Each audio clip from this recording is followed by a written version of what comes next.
Si Inday, anti-Marcos Black. Klarado. Di ba? Ang kalaban natin si Marcos. Ang gumigiba sa kanya si Marcos. Ang ekonomiya kaya ganito si Marcos. Kaya na-alarm sila, si administrasyon, nako, at kaya ko sinasabing brilliant move yung ginawa ni Inday, kasi mapipilitan ngayon si administrasyon, sino ang kandidato natin? Di ba? Naghahanap sila. Oh, sige, maghanap kayo, mag-away-away kayo. Ang malala, yung sa kabila, yung sinasabing kain suka. At nagagalit ang mga kaibigan ko sa liberal, maluwag mo naman kaming tawaging kain suka. Ay, bakit sa usapin ng korupsyon, ayaw niyong tumindig? Simple lang. Kung mahal niyo si Marcos, hindi sige, mahal niyo na. Pero sa 1.5 trillion to 1.9 trillion, wala kang sasabihin. Di ba? Parang may mali doon.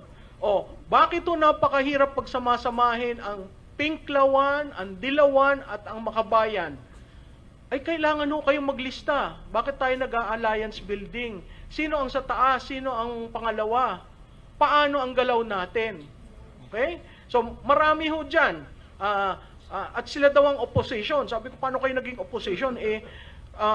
Kumbaga sa trade union, parang kakampi rin ng management. No? O, kaya sabi ko, dun sa mga ibang nandun sa Dilaw, sabi ko, ang hirap niyan, paano kayo tatayo ng stage? Sabi niya, hindi, ayusin namin. Magkakaroon kami ng kandidato. Oo, pero hindi kayo opposition. Si Inday, anti-Marcos Black. Klarado. Di ba? Ang kalaban natin si Marcos. Ang gumigiba sa kanya si Marcos. Ang ekonomiya kaya ganito si Marcos. Ang peso kaya nag-59 na ho kahapon, ha? Naghihintay ako ng 60. Si Marcos. Ang reaksyon niya sa Iran versus US, Israel, napakahina.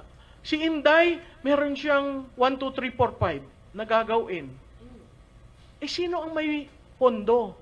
So magaling lang kayo sa paggamit ng pondo. Yun nga ang maleta diplomacy, no? Kaya nakikita natin yung maleta, lokohan ng lokohan. Pag daw nagsasharon ka sa pagkain, ang tinatanong na, may maleta kang dala? So, advantage versus vulnerability and reframing the terrain. Napaltan na ho niya yung terrain. Hindi